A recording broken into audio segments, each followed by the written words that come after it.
আসসালামু আলাইকুম। আমি পপি। দীর্ঘ ২৮ বছর চলচ্চিত্রে কাজ করেছি, অনেক সুনামের সাথে, সম্মানের সাথে। কোটি কোটি দর্শকদের ভালোবাসা পেয়েছি, ইন্ডাস্ট্রির মানুষের ভালোবাসা পেয়েছি।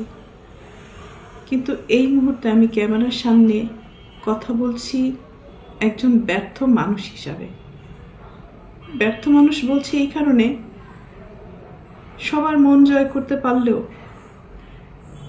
দীর্ঘ ২৮ বছর আমি যাদের জন্য কাজ করেছি, যাদেরকে এই হাতে লালন পালন করেছি, তাদের কাছে আমি অযোগ্য একজন মানুষ।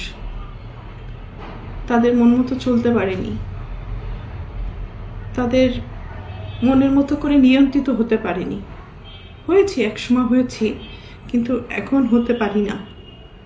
তার করে বলেছি আমি একজন ব্যর্থ মানুষ। একটা মানুষ তো সবসময় সবার কাছে ভালো হতে পারে না, সব সময়ের জন্য ভালো হতে পারে না। আমি যখন ইনকাম করেছি, দু হাতে দিতে পেরেছি, লুটাতে পেরেছি, তখন আমি আমার পরিবারের কাছে অনেক প্রিয় একজন মানুষ ছিলাম। এখন দিতে পারি না, হয়তো তাদের প্রয়োজন অনুযায়ী, যার কারণে আমি এখন তাদের কাছে গলার কাটা, শত্রু এবং অপছন্দের একজন মানুষ।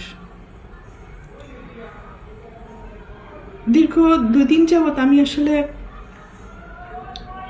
দেখলাম যে আমার পরিবার কতটা নিচে নামতে পারে, কতটা হীন পরিচয় দিতে পারে, কত হিংস্র ব্যবহার করতে পারে, কত নোংরা শব্দ ইউজ করতে পারে।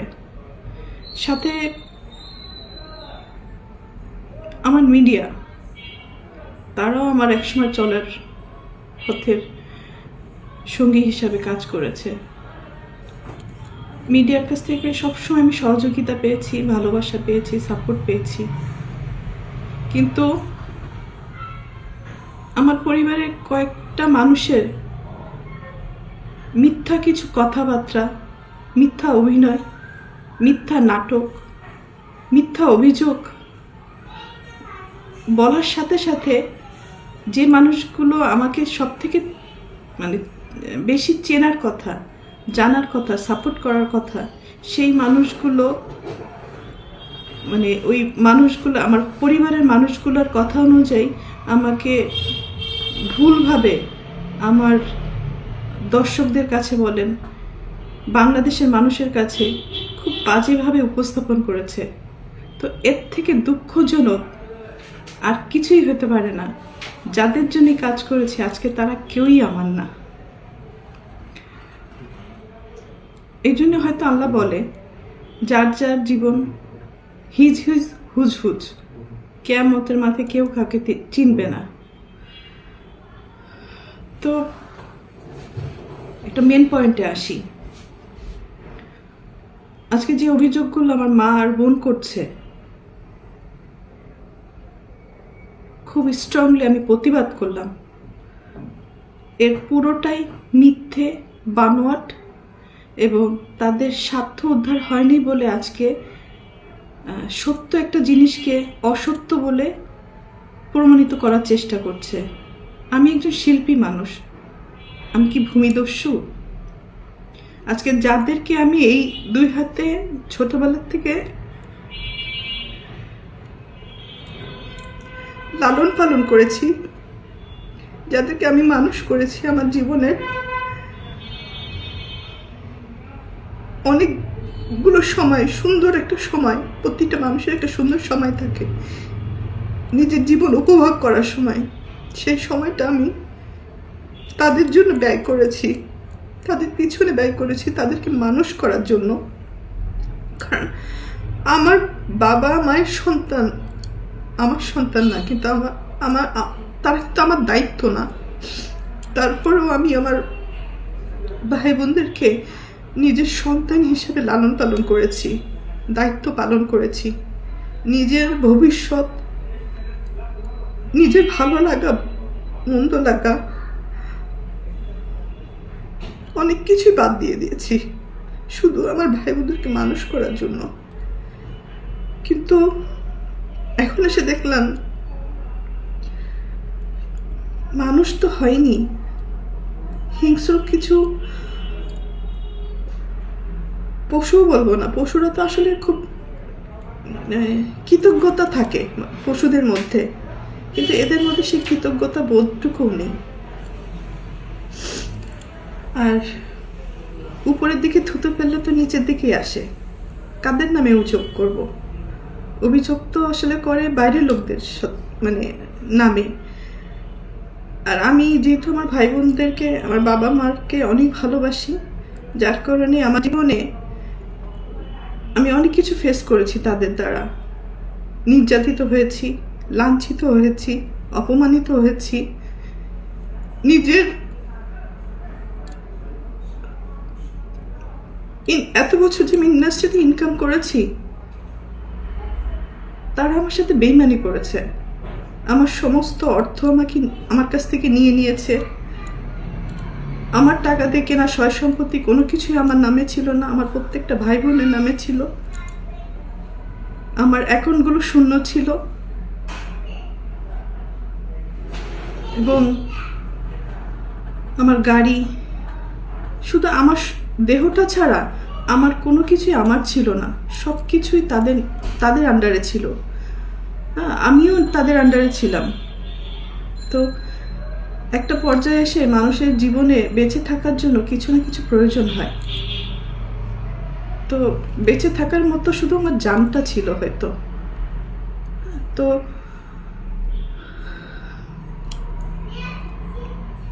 একটা পর্যায়ে এসে যখন আমি জানতে পারলাম আমার পরিবারই আমার সাথে বেইমানি করেছে, আমাকে ঠকিয়েছে, আমার সব কিছু কেড়ে নিয়েছে, এগুলো জানার পরে আমি চুপ ছিলাম। আমি যাদেরকে কোলে পিঠে মানুষ করেছি এই হাত দিয়ে, আমি তাদের দ্বারা অনেক বেশি নির্যাতিত হয়েছি। তারা আমাকে ফিজিক্যালি অ্যাসল্ট করেছে, আমার টাকা চুরি করে আমাকে মারার প্ল্যান করেছে, আমাকে খুন করে ফেলার জন্য টাকা দিয়েছে খুনিকে। আমার আপন ভাই এটার সাথে জড়িত, আপন বোন জড়িত, আর একটা সামিন নামে একটা ছেলেকে পালক নিয়েছিলেন। এখন আমি জানি না এটা আমার বোনের কিনা, আমার 3 নম্বর বোনের মানে অবৈধ সন্তান কিনা। তারপরেও আমি অ্যাকসেপ্ট করেছিলাম যে ঠিক আছে, একটা মানুষ তো, একটা বাচ্চাকে লালন পালনের দায়িত্ব নিয়েছিলাম। তো পরবর্তীতে দেখলাম এটা যখন হাতে পায়ে বড় হয়ে গেছে, তখন ওই হাত দিয়েই আবার আমাকে আঘাত করেছে। অনেক সময় এইগুলো কিন্তু আমার মুখের কথা না, এটা সত্য ঘটনা। এটা থানায় জিডি হয়েছে, মামলা হয়েছে এবং তাদেরকে আটক করা হয়েছিল এই ক্রাইম করার জন্য। পরবর্তীতে আমি তাদেরকে মাফ করে দিয়েছি, কারণ আমার ভাই বোন তো, ভুল হইতেই পারে। সন্তান হিসাবে মাফ করে দিয়েছিলাম। পরবর্তীতে দেখি যে এগুলো বাড়তেই আছে। এবং আমার মা তো আসলে অনেক বড় একটা শব্দ, কিন্তু পৃথিবীতে সব মা না, ভালো মাও আছে, খারাপ মাও আছে। দুর্ভাগ্যবশত আমার মাটা হয়তো আমাকে সেই পরিমাণ ভালোবাসতে পারিনি, কারণ আমি আমার মার কাছে, পরিবারের কাছে সবসময় সোনার ডিম পাড়া একটা হাঁস ছিলাম, মানে দুধ দিয়ে একটা গরু ছিলাম, টাকা ছাপানোর মেশিন ছিলাম। সন্তান হিসেবে কখনো ওই ভালোবাসাটা, ওই কেয়ারিংটা পাইনি। তারপরও কোনো অভিযোগ নেই, আগেও ছিল না, এখনো নেই। আর আমি আমার মনকে বুঝ দিয়ে নিয়েছি, আর পাবো না কখনো তাদের কাছ থেকে সেই ভালোবাসাটা। কারণ একটা মানুষ যখন মেশিনে পরিণত হয় তখন তার মূল্য মেশিন হিসাবেই থাকে, মানুষ হিসাবে থাকে না।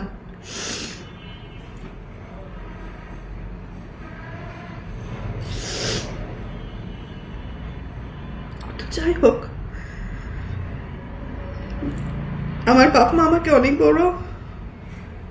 আমার সাথে অনেক বড় বিশ্বাসঘাতকতা করেছে। আমার সমস্ত টাকা পয়সা আমার বোনের অ্যাকাউন্টে শিফট করেছিল। তো তারপরে আমি কিছু বলিনি।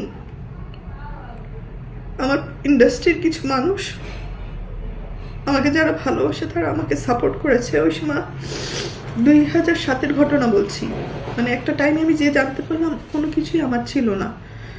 পরে আমাদের ফিল্মের কিছু মুরব্বীরা মিলে এটা সেটেল করে দিয়েছিল যে পপির একে শূন্য হাতে মেয়েটাকে রাস্তায় ফেলে দিলেন। বিশেষ করে আলমগীর ভাইয়ের কথা বলবো, কারণ আলমগীর ভাই আমার কাছে হয়তো আপনাদের কাছে হিরো, কিন্তু আমার কাছে একজন বলবো যে আমার সবচেয়ে বড় ওয়েলিশার ছিলেন বাদল খন্দকার।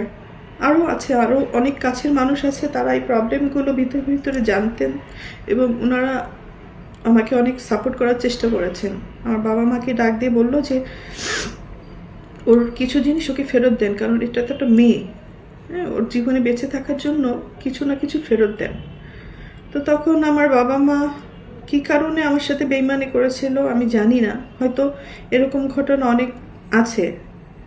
আমাকে আলমগীর ভাই একবার বলেছিল যে এটা এই সেম ঘটনাটা শাবানা ম্যাডামের সাথে হয়েছে।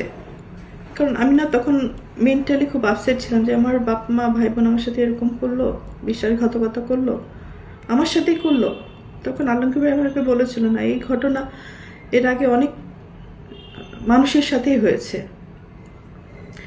তো সেই সান্ত্বনা নিয়ে হয়তো আমি বাকি জীবনটা পার করতে চেয়েছিলাম এবং কাজ করে আমি আবার সার্ভাইভ করেছিলাম। তো বিগত কয়েকদিন যাবৎ একটা নিউজ বারবার করে আমার মা বোন এস্টাবলিশ করার চেষ্টা করছে যে আমি জমি দখল করতে গেছি। ভাই, যে মানুষটা দীর্ঘ 28 বছর ইন্ডাস্ট্রিতে কাজ করে নিজের জীবনের দিকে তাকায়নি, ভালো লাগা ভালোবাসা বলেন, নিজের ভবিষ্যৎ বলেন, কোনো কিছুই আমি চিন্তা করি না, শুধু ইনকাম করে গেছি আর ভাই বোন মানুষ করে গেছি। শুধু ভাই বোন না, আমি আমার পুরো পরিবার, আমার নানির ফ্যামিলিতে আমি সাপোর্ট করেছি, আমার দাদির ফ্যামিলিতে আমি সাপোর্ট করেছি। আমার কন্ট্রিবিউশন শুধু আমার ভাই বোন না, সব জায়গায় যতটুকু পেরেছি আমি সবাইকে সাহায্য করেছি। আমার মন মানসিকতা একেবারে ডিফারেন্ট, মানে আমি একা ভালো খাবো, ভালো থাকবো, আমি সবাইকে নিয়ে ভালো থাকতে চেয়েছি, ভালোভাবে বাঁচতে চেয়েছি। তো সেই পরিপ্রেক্ষিতে আসলে সবাইকে হেল্প করা। আমার নানি বাড়িতে যান, তার বাসায় যে সে যে ঘরটাতে থাকে সেই ঘরটাও কিন্তু আমার টাকা দিয়ে তোলা। আমার মা যে ঘরটাতে এখন খুলনাতে থাকে সেই ঘরটাও আমার টাকা দিয়ে তোলা। যে ভাড়াটে বাড়ির কথা উনি বলছেন সেই ঘরটাও আমার টাকা দিয়ে, আমার কষ্ট অর্জিত টাকা। রোদে পড়েছি, বৃষ্টিতে ভিজেছি, মানুষের অনেক ভালো কথাও শুনেছি, মানুষের অনেক মন্দ কথাও শুনেছি, অনেক ভালো গালিও দিয়েছে, আবার ভালো কথাও বলেছে, সম্মানও পেয়েছি, দুর্নামও পেয়েছি। তো সব কিছুর ঊর্ধ্বে হচ্ছে আমি একজন মানুষ। তো আমি আমার ফ্যামিলিকে সাপোর্ট করতে যে এই যে ঘরের কথা বলছি, সেই ঘরটা কিন্তু আমার বাবার 11 কাঠা জমি। তো 11 কাঠা জমির মধ্যে আমি আমার চাচার কিছু জমি কিনে রেখেছিলাম, মানে ফ্যামিলি প্রপার্টি, ফ্যামিলির সম্মান রক্ষা করতে যেয়ে আমি ফ্যামিলি কিছু প্রপার্টি কিনেছি। তো আমার চাচার অংশ কিনেছি, আমার ফুপুর অংশ কিনেছি, আমার বাবারও কিছু অংশ বিক্রি করে দিয়েছিল বাইরে, পরে আমি নিয়েছি কিনে এবং ওখানে ঘর তুলে দিয়েছি। তো কিছু অংশ আমি কিনেছিলাম যেটা রাস্তার সহকারে রেজিস্ট্রি হয়েছিল। মানে আমাকে জমি যখন কিনি তখন আমাকে জমির পিছনের অংশ দেওয়া হয়। তো পিছনের অংশে যেতে গেলে আপনারা সবাই জানেন এটা নর্মাল একটা জিনিস। বাড়ির পিছনের অংশ যদি কিনি তাহলে পিছনের অংশে যাওয়ার জন্য নিশ্চয়ই আমি হেলিকপ্টার দিয়ে যাব না বা ক্রেন দিয়ে ওখানে নামবো না, আমাকে যাওয়ার জন্য রাস্তা দিয়ে যেতে হবে। তো রাস্তাটা হচ্ছে আমার বাবা এবং চাচার জমির মাঝখান দিয়ে রাস্তাটা, যেখানে আমি আমার কেনা জমিতে আমি পৌঁছাতে পারবো। তো এই জমিটা রেজিস্ট্রি হয় 2008-এ। রেজিস্ট্রি হওয়ার পরে আপনারা, আমি সব প্রমাণ দিয়ে দিচ্ছি, ওই জমিতে এখনো পর্যন্ত আমি যেতে পারি না, ঢুকতে পারি না। কারণ কি, আমি যে ঘরগুলো তুলে দিয়েছিলাম ওই ঘরগুলো থেকে ভাড়া আসে, এই ভাড়া দিয়ে কিন্তু আমার বাবা চলতেন। একটা সময় আমার এই সেজ বোনের কন্ট্রোলেই ছিল এই ভাড়াগুলো। আমরা ঢাকায় থাকতাম, উনি ওখানে দেখাশোনা করতো এবং এই ভাড়াগুলো সে তার পকেটে নিত। যাই হোক, আমরা একটা পর্যায়ে ধরেন করোনার আগে আগে জানতে পারলাম, মানে কার কথা কি বলবো, মাফ করে দিবেন, মানে আমার পরিবারের কথা আজকে আমাকে পাবলিকলি বলতে হচ্ছে। এর থেকে দুঃখ, লজ্জার আর কিছুই হতে পারে না। মানে আমার এই বোনটা একটু বেপথে চলে যাওয়ার কারণে আমার বাবা 2019-এ বেপথে, মানে সে ওখানে কিছু অনিয়ম শুরু করেছিল,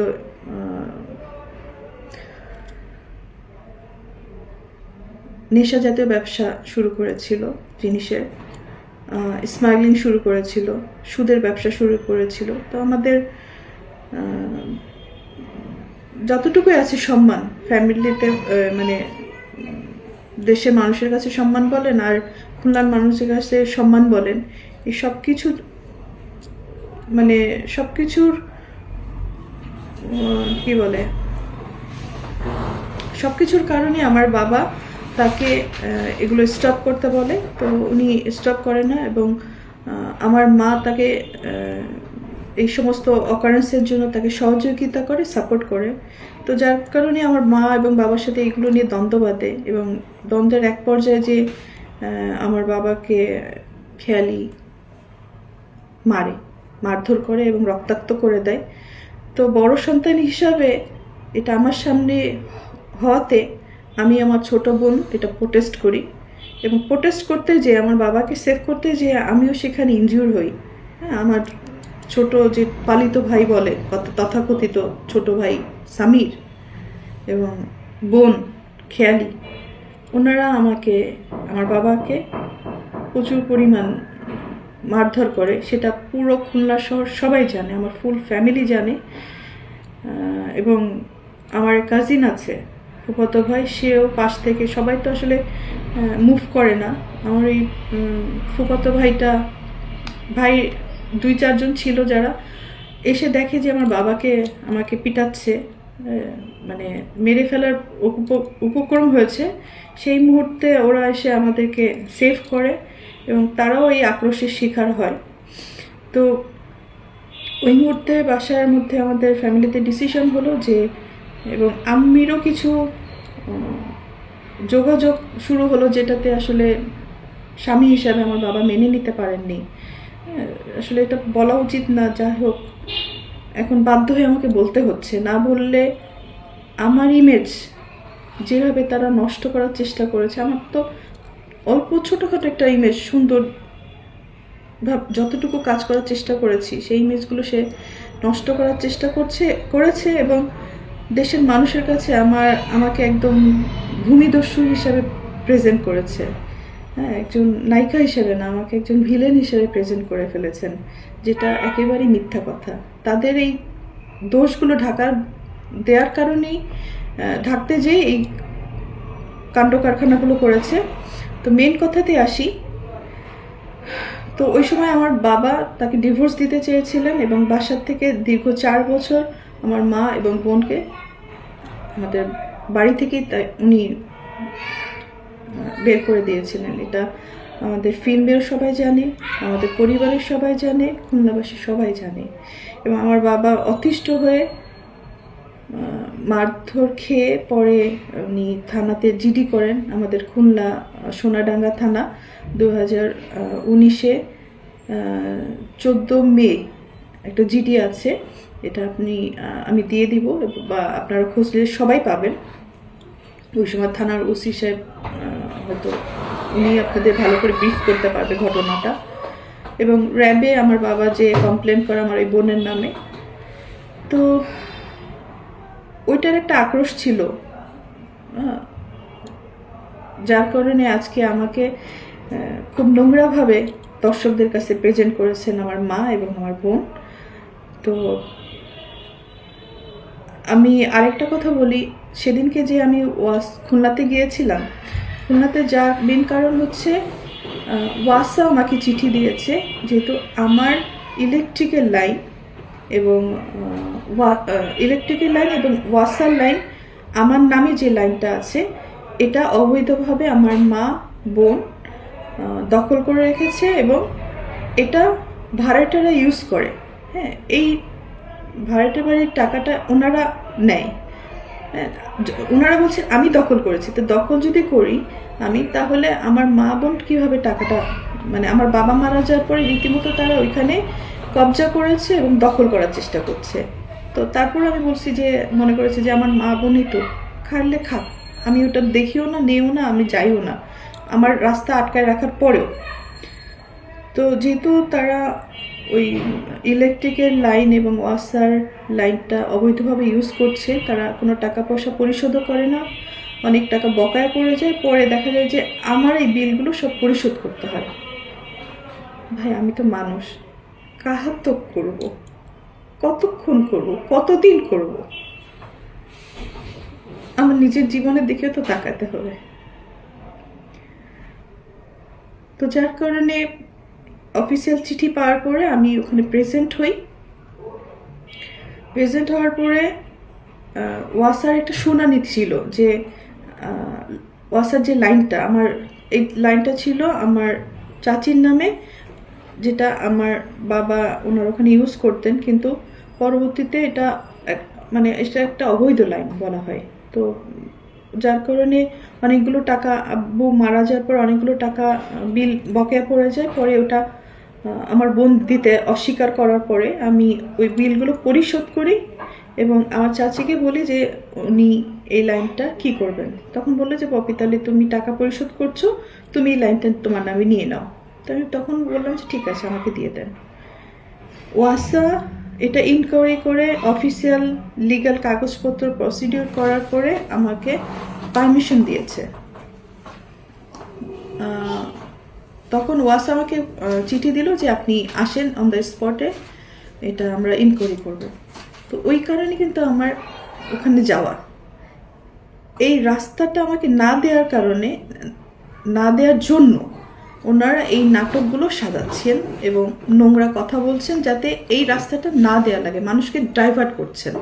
এবং একটা জিনিস খুব সূক্ষ্মভাবে দেখবেন যে আমার পার্সোনাল লাইফ নিয়ে তারা খুব উৎসাহিতভাবে দর্শকদের কী জন্য বোঝানোর চেষ্টা করছেন।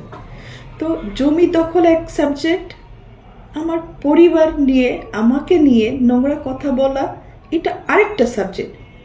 মানে ওনারা কি চাচ্ছেন, কি বোঝাতে চাচ্ছেন, এটা আমি হয়তো ক্লিয়ার, কিন্তু আপনার হয়তো ক্লিয়ার না।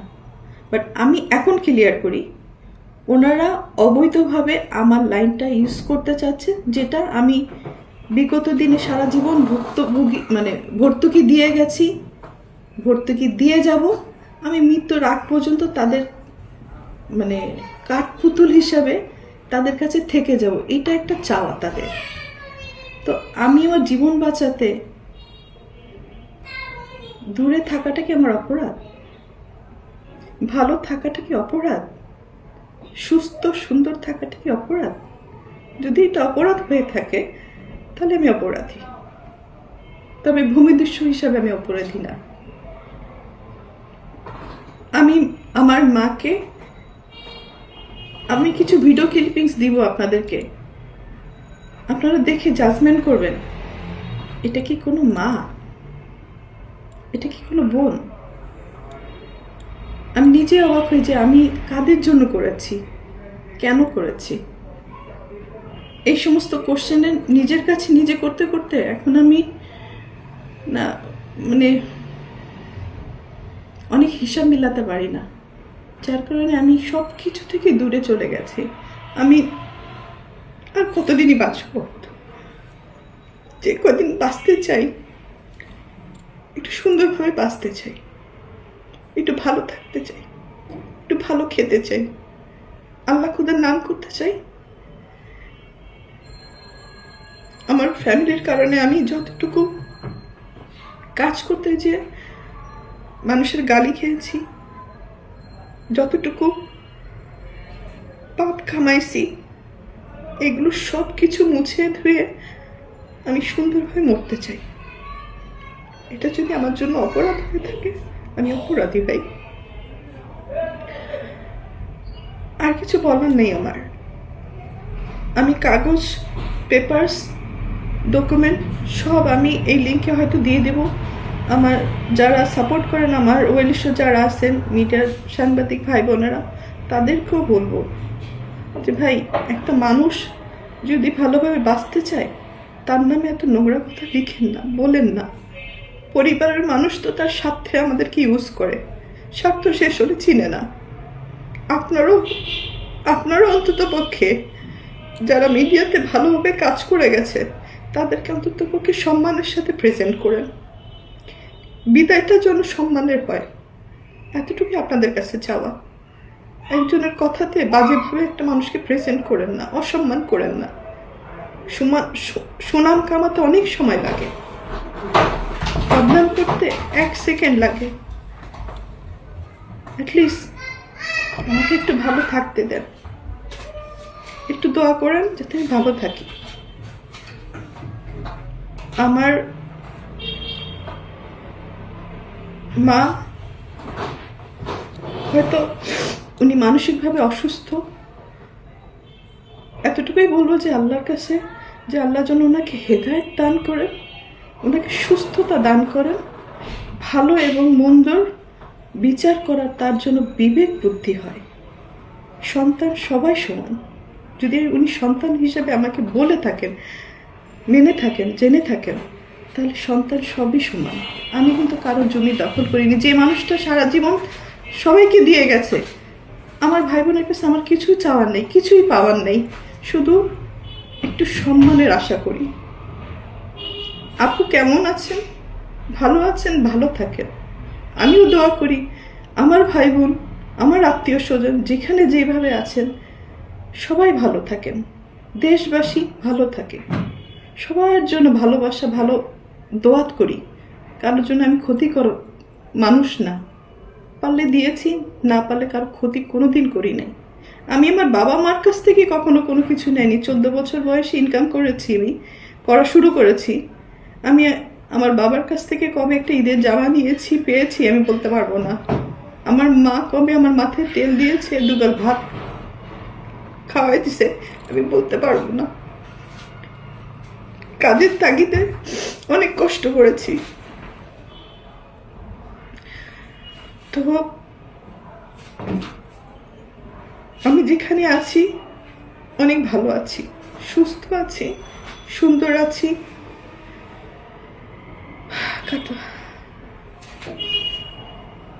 কাটো একটু।